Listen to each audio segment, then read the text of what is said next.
Olá pessoal, sejam muito bem-vindos a mais um vídeo. E hoje nós vamos falar aqui sobre a seguinte questão: o livro de Jó, ele é real ou não? Muitas pessoas pegam o livro de Jó.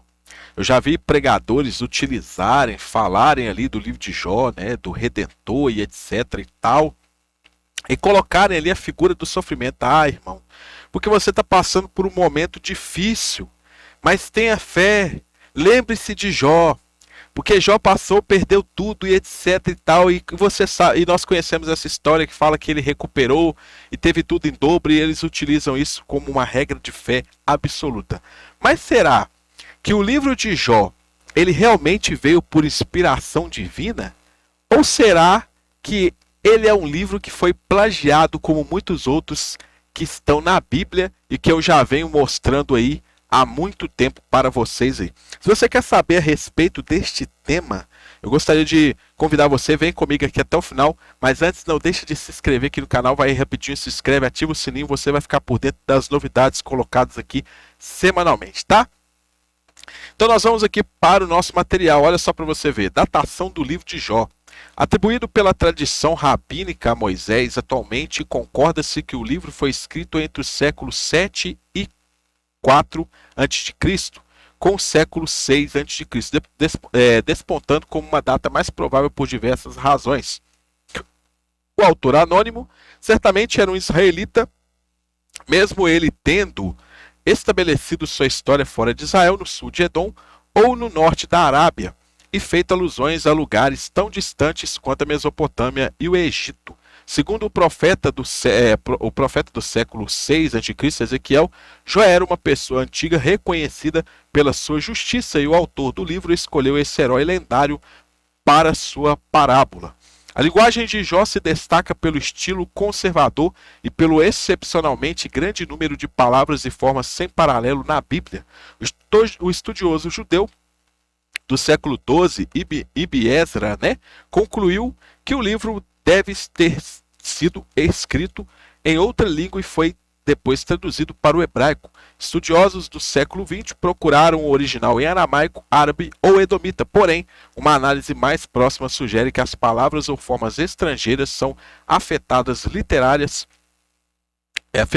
literárias cujo objetivo era emprestar autenticidade ao cenário distante do livro, tá? Então, aí umas considerações e para vocês, tem as referências bibliográficas aí depois, tá? O conceito do livro. Jó é uma investigação sobre o problema da justiça divina. Este problema, conhecido na teologia como teodiceia, pode ser descrito pela seguinte questão: por que os justos sofrem? Lembra do que eu falei no início do vídeo, que muitas pessoas pegam aí esse texto para falar, porque Jó sofreu, passou por tudo isso, mas Deus o restituiu em dobro. Então, ou seja, o tema justamente que as pessoas atribuem é essa questão aqui que os estudiosos colocam, tá?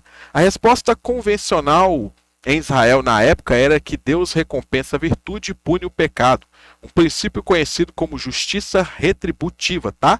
Essa tese assume um mundo no qual as escolhas e ações dos homens são moralmente importantes, mas a experiência demonstra que o sofrimento não pode ser entendido somente como uma consequência de más escolhas e ações. Por isso, o sofrimento sem mérito requer uma análise teológica, tá? Então, ou seja, as pessoas pegam um livro de Jó para demonstrar que nem sempre uma pessoa, que às vezes a pessoa ela está ali, por exemplo, que falam que a pessoa vai colher aquilo que ela plantou. Só que o livro de Jó, dentro do contexto do livro de Jó, você vai ver que nem sempre é da forma que as pessoas estão imaginando. Ou seja, nem sempre a pessoa está colhendo aquilo que ela está plantando. Não tem como você fundamentar, por exemplo, uma doutrina em cima disso, porque você não tem como pegar uma pessoa que talvez seja uma pessoa boa, que seja honesta e etc e tal, mas essa pessoa ela não seja milionária, como por exemplo alguém que é arrogante, uma pessoa que não tem ali princípio, não tem valores, uma pessoa que não tem caráter, né? Então, ou seja, não tem como você atribuir a vida dessa pessoa de classe inferior que faz tudo certo e comparando com a vida da pessoa de uma classe superior, mas porém essa pessoa ela é rica, ou seja, quem está errando? Será que é a pessoa pobre que está errando pelo que ela está fazendo de certo? Ou será que é o rico que está errando pelo que está fazendo de errado? Então nem sempre tem como você atribuir da maneira que as pessoas colocam o livro de Jó, que é da maneira que eles pensam, mas porque fulano de tal, ele recompensou tudo em dobro. Você está sofrendo, mas vai ser restituído tudo em dobro. Ou seja, é pura balela, tá, pessoal? É pura balela. Ou seja, porque muitas das vezes isso vai depender da própria pessoa para mudar. Ou seja, muitas das vezes não, né? Praticamente são todas as vezes. Ou seja, depende da pessoa para que ela mude ali a sua situação e não da forma que as pessoas colocam aí. A interpretação do livro. No período do Segundo Templo, 500 a.C. ou a 70 depois de Cristo, Jó começa a ser transformado em alguém mais paciente e firme, com seu sofrimento se tornando um teste para sua virtude e uma vindicação da justiça para a glória de Deus.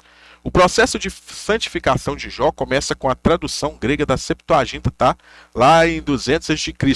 E foi ampliada no Testamento de Jó, tá? No século I a.C., século I depois de Cristo. Então existe esse texto aí, Testamento de Jó? Existe, tá? Vocês podem pesquisar e ler se realmente esse texto se refere ao trato Jó de uma forma que é colocado no texto que está canonizado na nossa Bíblia.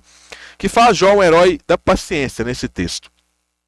Essa interpretação ela presta pouca atenção ao Jó dos diálogos do livro, mas foi a tradição assumida pela Epístola de Tiago no Novo Testamento, que apresenta Jó como aquele cuja paciência e resistência deveria ser copiada pelos fiéis. Então, ou seja, Tiago que vai trazer essa questão aí de Jó ser paciente. Muitas pessoas pegam isso aí para poder tentar aplicar de uma forma literal nos dias de hoje. A interpretação judaica de Jó era inicialmente positiva. Ele era visto como um gentio justo que reconheceu Deus. Muito cedo, porém, os cristãos começaram a interpretar Jó, por exemplo, 19, 23 ao 29, versículos sobre um redentor que Jó espera que venha salvá-lo da ira de Deus, como uma profecia de Cristo. A maior parte dos estudiosos acredita que o redentor de Jó é ou um ser angelical ou o próprio Deus, e nada tem a ver ali com Cristo, como as pessoas colocam, tá? As referências bibliográficas estão todas discriminadas aí para vocês pesquisarem, tá? Com Jó visto pelos cristãos como testemunha da vinda de Cristo, a visão judaica predominante passou a ser a do Jó blasfemo, com alguns rabinos chegando ao ponto de afirmar que ele estava sendo justamente punido por Deus por ter se omitido quando o faraó massacrou as inocentes crianças judias, tá? Então alguns judeus colocam dessa forma. E se você for pegar o livro de Jó, ali do capítulo 30 ao 33, você vai ver que tem uma parte que fala que Jó estava se considerando justo a si mesmo e inculpando e colocando a culpa em Deus. Aí vem a pergunta. Isso algumas versões em português não trazem, tá? Você pode pegar, por exemplo, algumas versões que espelham realmente o que está no texto hebraico, por exemplo, a nova tradução na linguagem de hoje, ela traz dessa forma. Você vai ver ali que Jó ele estava culpando a Deus, por isso que Eliú repreende os outros amigos, porque Jó estava culpando a Deus e se auto-justificando. Aí vem a pergunta, se auto-justificar e culpar a Deus é pecado? Fica aí essa perguntinha para vocês que defendem Jó como uma pessoa, um exemplo a ser seguido, tá? Aí nós temos aqui a semelhança de Jó com um poema babilônico, tá? O que acontece? As pessoas acham que o livro de Jó, ele se trata de um escrito inspirado, mas na verdade o Jó, ele veio de uma literatura que é anterior a ele, e essa literatura, você veja que tem um paralelismo muito grande com o livro de Jó, tá? Então, ou seja, o livro de Jó se derivou de uma literatura como essa aqui, chamada de Ludlu Bel Nemeki, Eu Louvarei o Senhor da Sabedoria, tá? É um poema mesopotâmico, escrito em acadiano que se preocupa com o problema do sofrimento injusto de um homem aflito, chamado Shubshi Mashra Shakan, né? Ou Shubshi Meshere Shakan. O autor está atormentado, mas não sabe por quê. Ele tem sido fiel em todos os seus deveres para com os deuses. Ele especula que talvez o que é bom para o homem seja mal para os deuses e vice-versa. Ele é finalmente libertado de seus sofrimentos.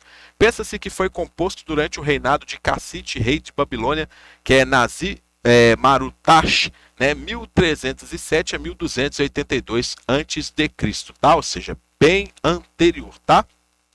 Que é mencionado na linha 105, na tabuinha 4 ali, tá? Aí nós temos aqui a foto deste poema para vocês verem aí da onde derivou esse escrito de Jó, tá? Esse poema se encontra lá no Museu do Louvre, tá? No depósito do Museu Britânico ali, do século 7 a.C., tá? O poema foi escrito em 4 tábuas em sua forma canônica e consistia em 480 linhas.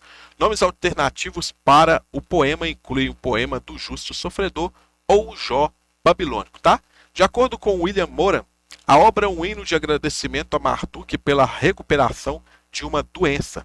O Shubshi Shakan, às vezes dado como Shubshi Shakan, né, aí tem a forma da escrita aí para vocês, ou seja, foi o narrador de Ludilu Bel-Nemeki.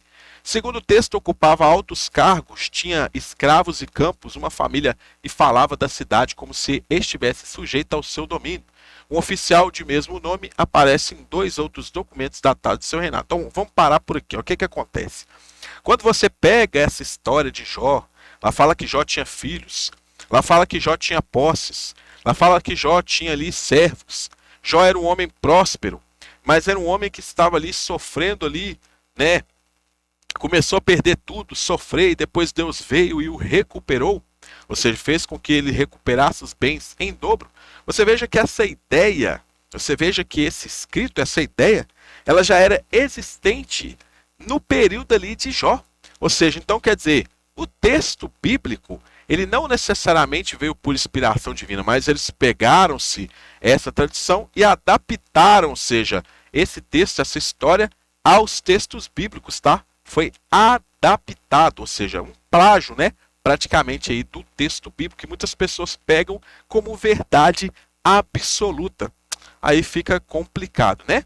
Uma tabuleta recuperada em Nippur lista rações de grãos dados ao mensageiro de um certo Shubshi Shakan durante o 4º ano nazista Marutash, né? Há uma ordem judicial encontrada e datada do 16º ano de Nazi Marutash, ao qual o Shubirash Shakan recebe o título de Shakin Mati, né, Garku, que é o governador do país. É uma liminar que proíbe a colheita de juncos de um determinado rio ou canal. A obra poética Ludilu Bel-Nemeki descreve como a sorte do Shubshi Shakan, um homem rico de alta posição, mudou um dia, tá? Então, ou seja, aqui é a mesma história. Jó, que era aparentemente tinha perdido tudo, ele se torna próspero. Aqui, uma pessoa que não pertencia à realeza se torna próspero de um dia para o outro. Quando assediado por sinais sinistros, ele incorreu na ira do rei e 7 cortesãos tramaram todo tipo de maldade contra ele. Isso resultou na perda de sua propriedade e eles dividiram todas as minhas posses entre a ralé estrangeira, uma citação. Amigos, minha cidade me desaprova como inimigo. De fato, minha terra é selvagem e hostil. Força física, minha carne está flácida e meu sangue diminui. E saúde, como ele relata que revolveu-se em meus excrementos como uma ovelha. Não tem esse texto que fala que Jó estava querendo se revolver na bosta, né? Então, para você ver que as associações são claras aí. Enquanto deslizava para dentro e para fora da consciência, em seu leito de morte, sua família já conduzida ao seu funeral, Urnindinlungar, um Kalu, ou sacerdote de encantamento, foi enviado por Marduk para prestigiar a sua salvação. A obra termina com uma oração a Marduk. O texto está escrito na primeira pessoa, levando alguns a especular que o autor foi o próprio Shubshi Shakan. Talvez a única certeza seja que o tema do trabalho, né, do Shubshi foi uma pessoa histórica significativa durante o reinado de Nazi Marutash, quando o trabalho foi definido. Das 58 cópias fragmentárias existentes, o Ludilu Bel-Nemeki, a grande maioria data dos períodos neo-assírio e neo-babilônico, tá?